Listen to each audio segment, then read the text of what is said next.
नमस्कार मंडळी, आम्ही मालवणी या चॅनलवर आपले मनापासून स्वागत आहे. आणि आज आहे होळीनिमित्त आपणास माझ्याकडून व माझ्या परिवाराकडून खूप खूप हार्दिक शुभेच्छा.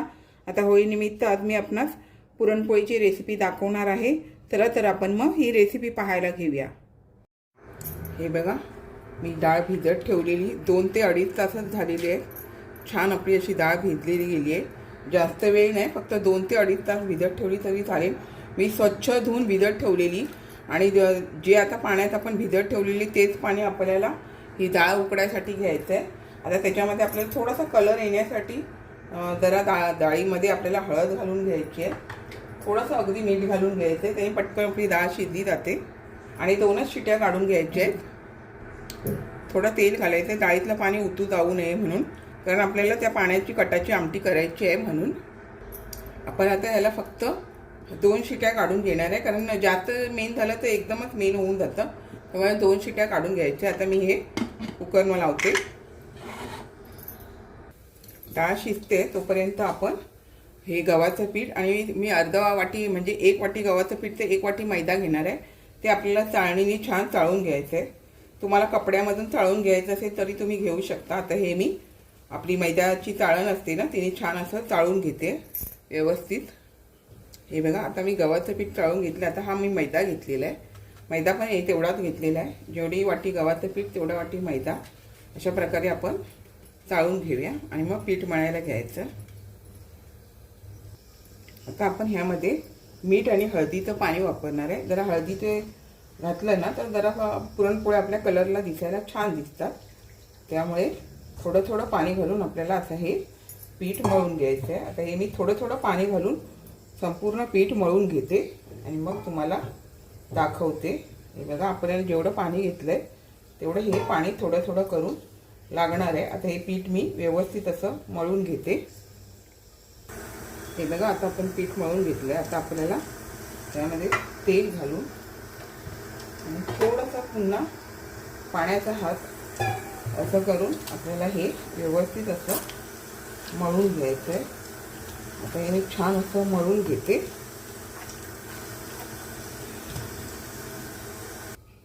हे बघा, आता आपला हा गोळा मळून झालेला आहे.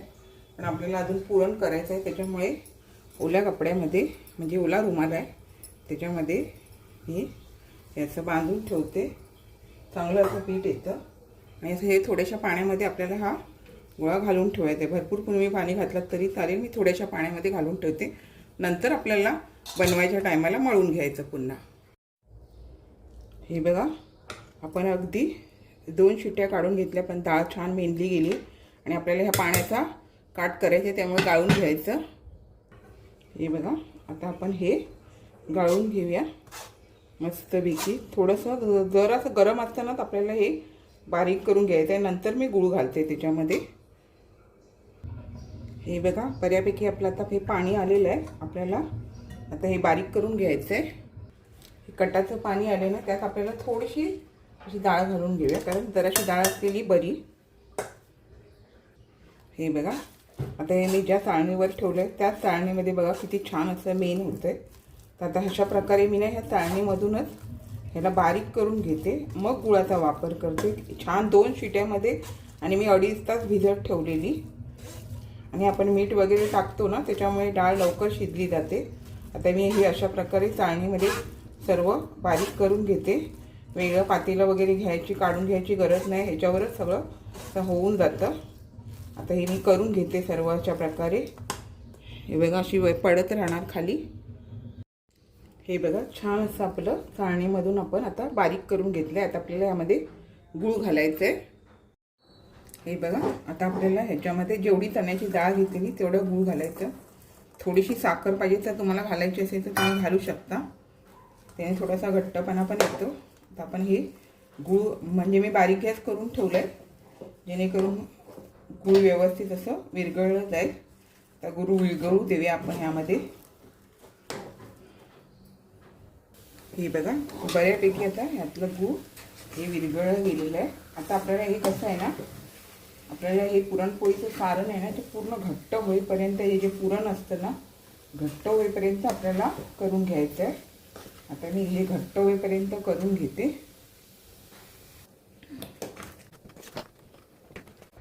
थोडंसं आपण ह्यामध्ये तूप घालूया. तुपाने अशी छान चव येते, त्यामुळे थोडंसं तूप घालून घेऊ. हे बघा आता पुरण आपलं थोडंसं असं घट्ट होत आलं आहे. तर आपल्याला ह्यामध्ये वेलची पावडर, सुंठ पावडर आणि जायफळ पावडर ही घालून घ्यायची. ह्याच्याने कसं छान अशी चव येते. आणि सुंठ पावडरमुळे चणा डाळ असते ती बादली जात नाही, त्याच्यामुळे सुंठ पावडर आवर्जून घाला. आणि आता हे मी सर्व एकजीव करून आपल्याला अजून ते घट्ट करायचं. अजून ते नरमच आहे, हे बघा असं अजून पातळच आहे. आपल्याला पूर्ण असं घट्ट करून घ्यायचं आहे. हे बघा आता आपलं हे पुरण छान असं तयार झालं आहे. कढईला असं सोडलं गेलं ना का आपलं हे पुरण तयार होतं, तरी पण तुम्हाला नाही वाटलं. हे बघा कढईचं सुटलं जातं आहे. आपण याचा चमचा करून उभा राहिला ना का समजायचं आपलं पुरण तयार झालं आहे. आता हे दुसऱ्या भांड्यात काढून घ्यायचं थंड करण्यासाठी, मग आपण पुरणपोळी करायला घेऊया. हे बघा आपलं पुरण करून अर्धा पाऊण तास झालं. आता आपण हे पाण्यातनं काढून घेऊया.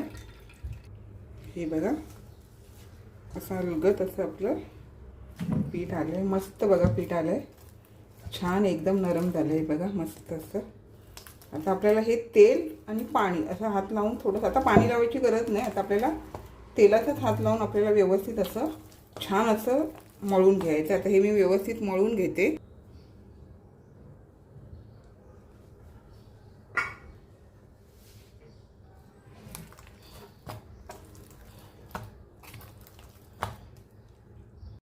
हे बघा किती मस्त असं आपलं हे पीठ आपण मळलं, एकदम नरम नरम असं पीठ झालेलं आहे.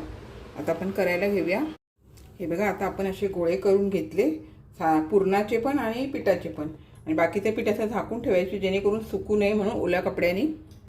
आता आपण हा एक पिठाचा गोळा घेतला आहे, पिठामध्ये बुडवून घेऊया. आणि आपण मोदकाला जशी पारी करतो त्याप्रमाणे आपल्याला ही पारी करून घ्यायची आहे. म्हणजे बाजूच्या आता कडा आहेत ना त्या अशा बारीक करून घ्यायच्या. मधली कडा आहे, मधला भाग आहे ना तो आपल्याला असा जाड ठेवायचा आहे अशा प्रकारे.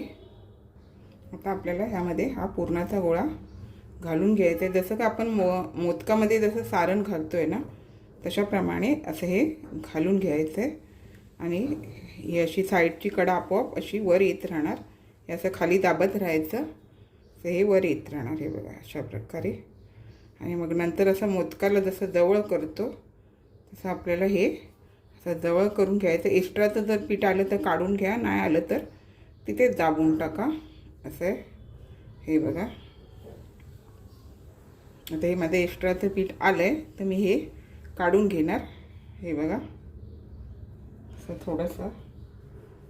आता आपल्याला असं हे करून घ्यायचं आहे, दाबून घ्यायचं आहे. आणि आपल्याला आता पीठ लावून हाताने पहिलं असं पसरवून घ्यायचं व्यवस्थित. आता हे मी सर्व हाताने थोडं पसरवून घेते.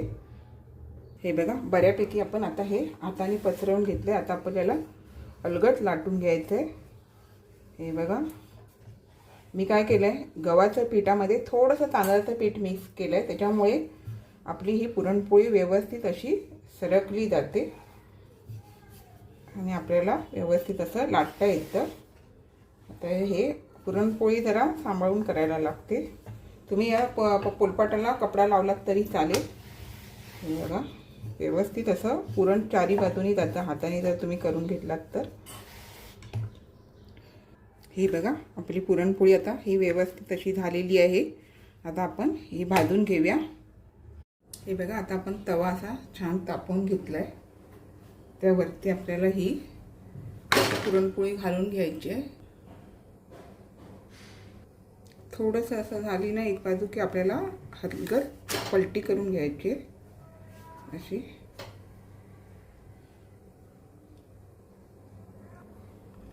तूप तुम्हाला लावून घ्यायचं असेल आधी तर तूप लावा. पुरणपोळीला तेल तूप काही चालतं, पण तुपाने थोडंसं जरा छान अशी चव येते, त्याच्यामुळे तूप लावून घ्यायचं. आणि अशी प्रकारे ही पुरणपोळी फुगते. आता आपल्याला अलगद काढता लागला गेला नाही पाहिजे. थोडासा गॅस मग बारीक करायचा, व्यवस्थित बाजू झाली काय. आणि मग अशा प्रकारे हे तूप आपल्याला लावून घ्यायचं आहे. हे बघा आणि कडा अशा थोड्याशा भाजल्या गेल्या पाहिजे.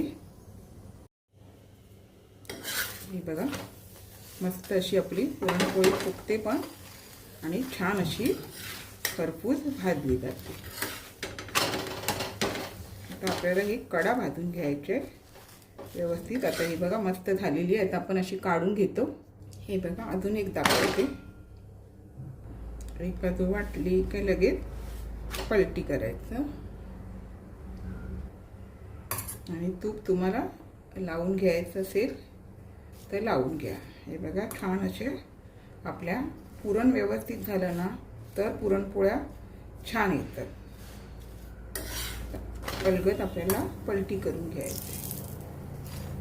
कुठेतरी फाटली ना का ती हवा निघून जाते. असं जरासं शेवटी ती पुरणपोळी आहे, नाजूक आहे. अशा प्रकारे आपण आता हे करून घेऊया. बघा आता अशा प्रकारे मी बाकीच्या पण सर्व पुरणपोळ्या करून घेते.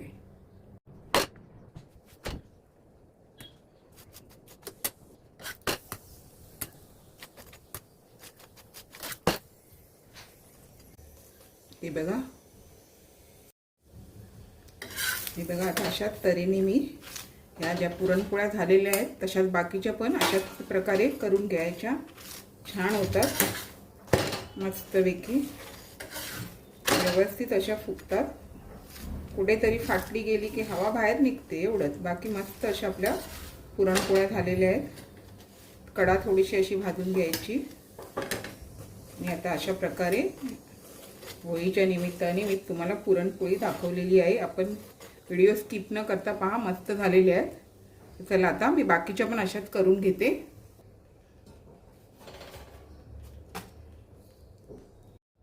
हे बघा मंडळी छान अशा आपल्या मस्त असं आहे बघा पातळ नरम अशा आपल्या पुरणपोळ्या झालेल्या आहेत. मस्त असं पीठ व्यवस्थित मळलं ना आणि हे चांगलं आलं ना साधारण तर व्यवस्थित होतात. अशा छान अशा मोठ्या पुरणपोळ्या झालेल्या आहेत. एखाद दुसरी आपली अशी हे होते पण पुरणपोळ्या सगळ्या व्यवस्थित होतात. हे बघा मला दाखवते.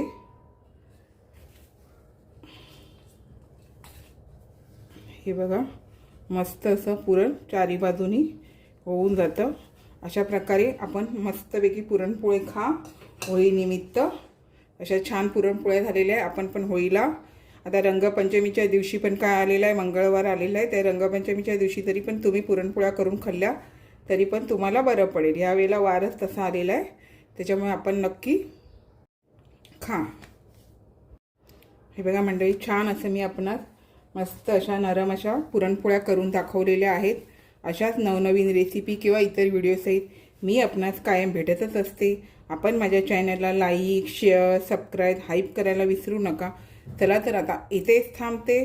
मस्त खा आणि स्वस्थ राहा. आपण माझे व्हिडिओ पूर्ण पाहता त्याबद्दल मनापासून खूप खूप धन्यवाद.